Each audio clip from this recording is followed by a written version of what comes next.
The tension in the room was thick as the billionaire family entered the glass-walled conference suite, their confidence radiating through sharp suits and perfectly measured smiles. They had come to finalize a deal that would make headlines. $900 million partnership between their global conglomerate and the tech empire built by a black female, a CEO who had risen from poverty to power through brilliance, resilience, and sheer will. She had revolutionized artificial intelligence for sustainable industries, gaining recognition as one of the most influential CEOs in the world. The meeting was supposed to be celebratory, a conclusion 2 months of negotiations and late-night strategy calls. Yet within moments, everything took a sharp and devastating turn. One of the billionaire brothers slid a document across the table, his voice calm but laced with suspicion. "We need to address an internal concern," he said, glancing at the CEO with cold eyes. The rest of the family nodded in unison, rehearsed, as if they'd been waiting for this moment. They accused her of stealing proprietary technology, an absurd claim given. She was the one who had created it years before their company even expressed interest. The CEO sat silently,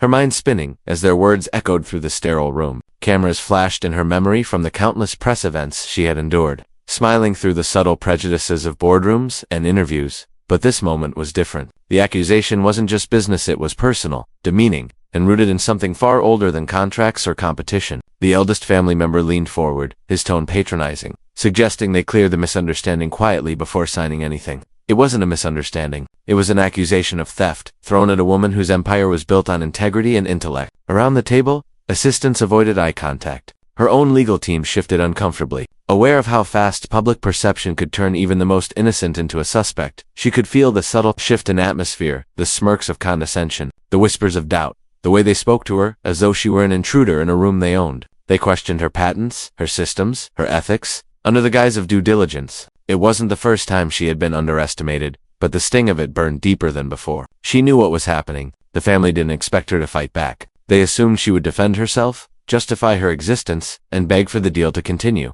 But she sat back in her chair, composed, her sharp eyes reflecting calm power. As their accusations grew, they began referencing internal reports. A fabricated audit, they claimed, revealed discrepancies in her company's finances. Her attorneys quickly noted the inconsistencies in the documents, but it was clear the family wasn't seeking truth. They were asserting dominance. They wanted to remind her of her place in a world still divided by old money and silent prejudice. Every word from them carried an unspoken message. "You don't belong here." The CEO had heard it before, in more subtle tones throughout her career, but never so brazenly. They had underestimated her resolve.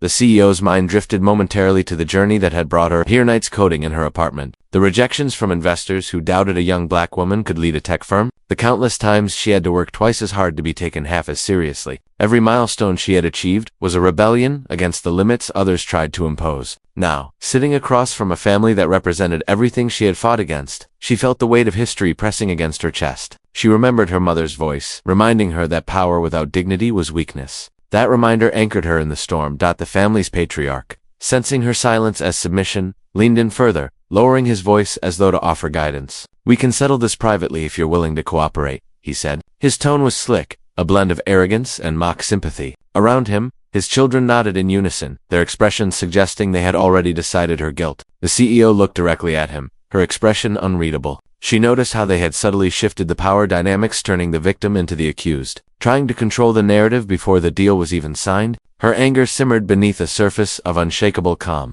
Years of facing microaggressions in boardrooms had taught her that outrage was often used against her, twisted into the stereotype of being emotional or unprofessional. Instead, she chose precision. She asked for proof. She asked for timestamps, technical data, signatures. Her questions cut through their web of deceit, exposing cracks in their story with quiet, deliberate force. The family began to fumble, realizing she wasn't playing into their trap. She wasn't the woman they expected, a grateful partner, willing to overlook disrespect for a payday. She was a strategist, a leader, and a survivor. Still, as the minutes dragged on, the humiliation they intended to inflict began to sink in. The accusation had not only insulted her integrity, had attempted to stain her reputation, to mark her as a suspect in an industry where image was everything. Every entrepreneur, journalist, and rival who heard this accusation would whisper her name differently. She could already imagine the headlines. Tech CEO under investigation, even if the truth later cleared her name. That was their power, using suspicion as a weapon. Knowing perception often mattered more than fact. The CEO looked around the room and saw the power imbalance laid bare. They were accustomed to control, to making people dance to their terms. Yet,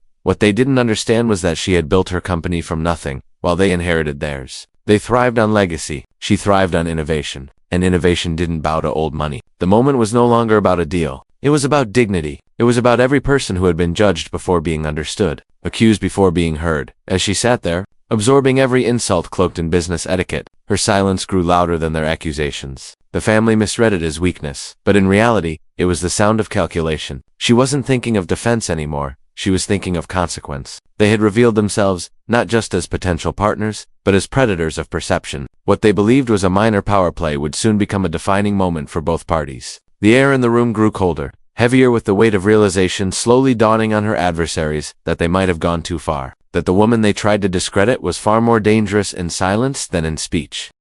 The CEO's response to the billionaire family's accusation was not loud or defensive. It was deliberate, poised, and piercingly calm. Her silence at first unsettled the room more than any argument could have. She let them speak, let them dig deeper into their false narrative. And when they finished, she began to unravel everything they had just said with surgical precision. Her voice carried an authority that made even the most arrogant among them shift in their seats. She didn't raise her tone, but each word she spoke seemed to echo with controlled power, the kind that doesn't demand respect, it commands it. She began by asking for the specific evidence behind their claim, requesting access to the so-called internal report they mentioned. The family exchanged glances, fumbling through papers that didn't exist. She watched them squirm, her expression neutral but her mind sharp as glass. She pointed out inconsistencies in their timeline, contradictions in their language, and the absurdity of accusing her of stealing technology she herself had patented years earlier. The more she spoke, the clearer it became that their accusation was nothing but an attempt to undermine her authority and tarnish her credibility at the negotiation table. As she dissected their claims,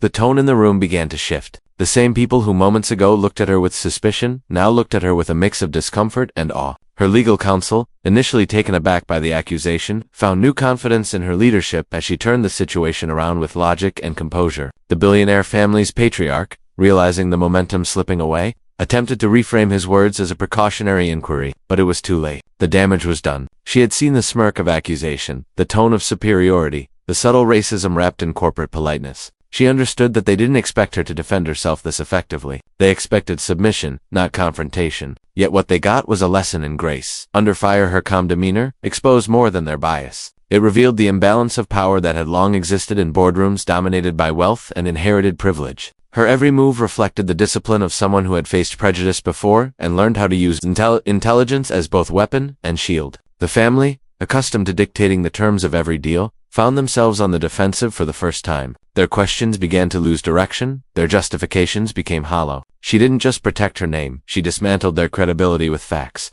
precision, and the quiet confidence of someone who knew her worth. There was a particular kind of silence that followed her every statement, a silence heavy with unspoken realization. They were not just facing a CEO, they were facing a force they couldn't manipulate. Letter.com, but firm response became a mirror reflecting their own prejudice back at them. Without ever saying the word racism, she made them see it. Without accusing them directly, she made them feel exposed. Her composure highlighted the ugliness of their assumptions. Every word she spoke came from experienced years of walking into rooms where she had to prove herself before being taken seriously. The room that once belonged to them now belonged to her. Even those among their staff began to sense the shift. Her presence commanded the space. Her intellect dismantled their strategy, and her dignity reminded everyone why she had earned her place at that table. It was not just a rebuttal. It was a reclamation of power. The family's matriarch attempted to regain control, interrupting her mid-sentence with a condescending smile, suggesting that perhaps there was a misunderstanding caused by cultural differences.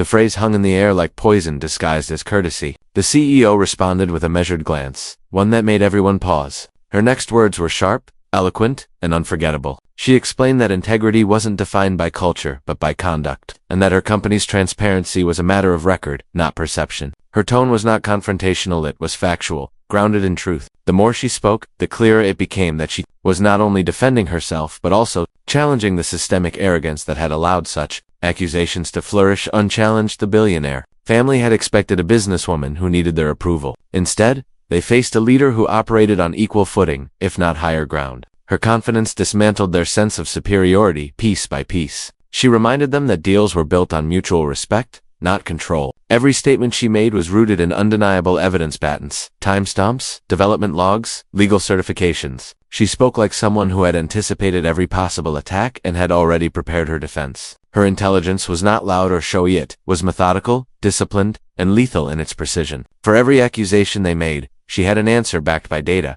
and for every attempt at deflection, she returned a question that exposed their intent. Her composure didn't just silence them, it made them self-conscious. The patriarch began to stutter slightly when addressing her, his previous arrogance faltering under the weight of her unwavering gaze. She noticed his discomfort but gave him no escape. This was not revenge, it was revelation. The entire exchange had shifted from an accusation to a reckoning. In her calmness lay a power that words like theirs could not touch. She was not only protecting her legacy, she was rewriting the dynamics of authority in that room. Her tone, her expression, her choice of words all reflected years of surviving in environments where she had to assert value that should have been self-evident. Be the midpoint of the meeting, the billionaire family realized that their strategy had backfired completely. What began as an attempt to intimidate her now looked like an act of prejudice and Even their advisors looked uneasy, aware of how damaging this could become if it ever reached the public eye. She, on the other hand, remained composed, her every word deliberate and intentional. She didn't allow anger to control her, even though the humiliation they tried to inflict cut deeply. Her strength was in her restraint. The ability to stay calm in the face of insult was something she had cultivated over years of facing systemic barriers, and now it served her like armor. The family, for all their billions,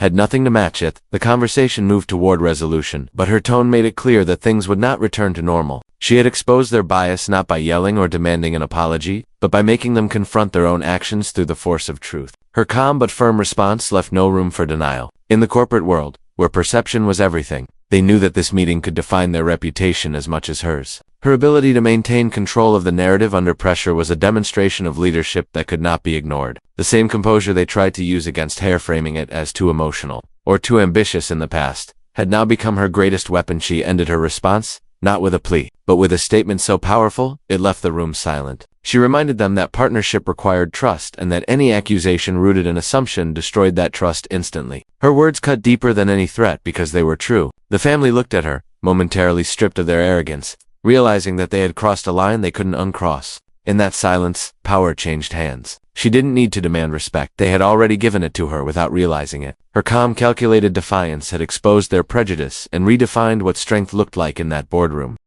The room fell silent as the CEO slowly stood up, the weight of the moment hanging heavy between every heartbeat. The billionaire family, still processing the quiet devastation of her calm rebuttal, watched as she gathered her notes with unhurried precision. Her expression was unreadable, but her presence filled every inch of the sterile boardroom with authority. The same people who had entered the room certain of their dominance now looked uncertain, their confidence eroding under the realization of what they had done. She paused for a moment, looking at the contract that represented a $900 million steal, the kind of partnership that could shift entire markets, influence stock prices, and set trends across industries. Everyone expected her to continue the discussion, to negotiate, to smooth things over, but instead, she slid the contract away from her and placed her pen neatly beside it. Her eyes met the patriarch's, and in that gaze was a quiet storm that said more than any speech could have. When she finally spoke, her voice was even, almost too calm. She thanked them for their time, for the months of collaboration and planning, and then she said something that sent a chill through the entire room. She told them she was withdrawing from the deal. There was no anger in her words, no raised voice, just clarity and conviction.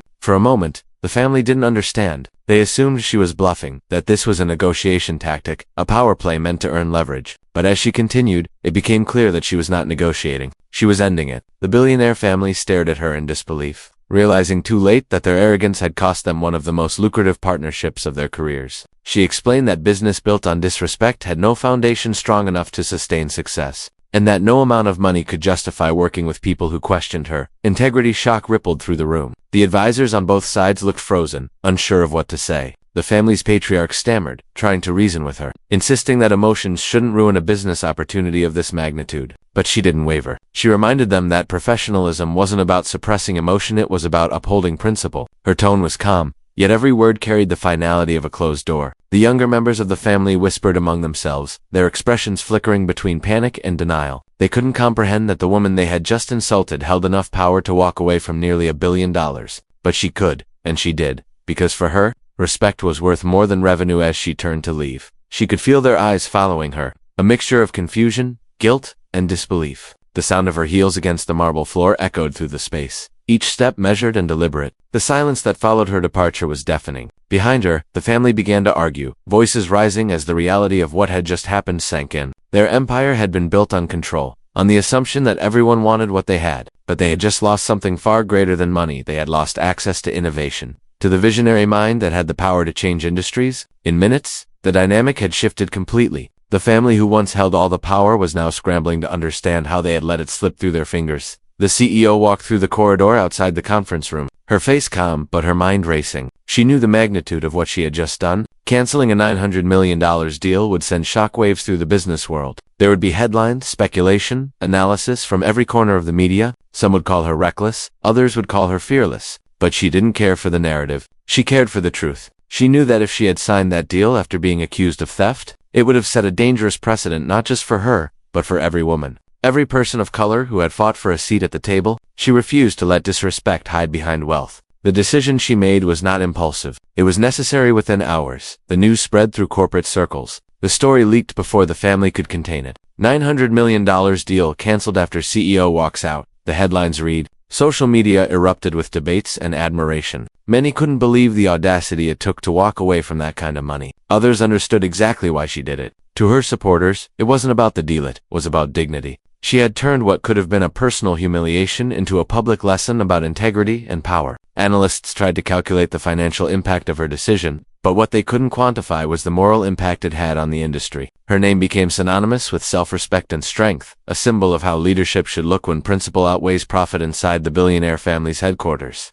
Chaos unfolded. Investors demanded explanations, partners questioned their judgment, and board members worried about the public backlash. The patriarch tried to do damage control, insisting that the cancellation was mutual, but no one believed him. Leaked details of the accusation began circulating, painting a clearer picture of what had happened. The narrative that emerged was not flattering. The family's reputation, once untouchable, began to crack under scrutiny. Their arrogance, once mistaken for confidence, now looked like prejudice. The world saw them for what they were, powerful people undone by their own bias. Meanwhile, the CEO's company thrived. Investors admired her courage, seeing in her a kind of leadership that was rare in the corporate world. Her stock prices didn't fall as critics predicted, they rose. The media dubbed her decision the most expensive act of integrity in modern business. She received calls from other corporations offering partnerships, some admitting privately that her stand had forced them to reconsider how they treated potential collaborators. She had not only protected her own legacy, she had set a new standard for corporate ethics. The deal she canceled became more valuable than the deal itself. It became a statement. A declaration that no amount of money could buy respect from someone who truly understood her worth. In the days that followed, she remained silent publicly. She didn't issue a press release or give interviews. She didn't need to. Her silence spoke louder than any public statement could. The family tried to reach out privately, sending apologies through intermediaries, offering to revisit the terms, to issue clarifications, but she never responded. She knew they weren't apologizing out of remorse, they were doing it to salvage their image. To her, the matter was closed. She had made her choice not out of vengeance, but out of self, and that choice became an unspoken message to every executive, every entrepreneur, every young person watching. No one to walk away. The billionaire family, once used to dictating the rules, had been humbled by a single act of defiance. They had underestimated her, believing they could manipulate her into submission. Instead, she had rewritten the rules of engagement. The meeting that began with arrogance ended with silence, the kind that lingers long after the doors close. For the CEO, the cancellation wasn't a loss, it was liberation. She had freed herself from a deal that would have compromised her integrity and allowed prejudice to go unchallenged. She had proven that real power doesn't lie in wealth or reputation, but in the ability to stand firm in the face of injustice, even when the stakes are unimaginable.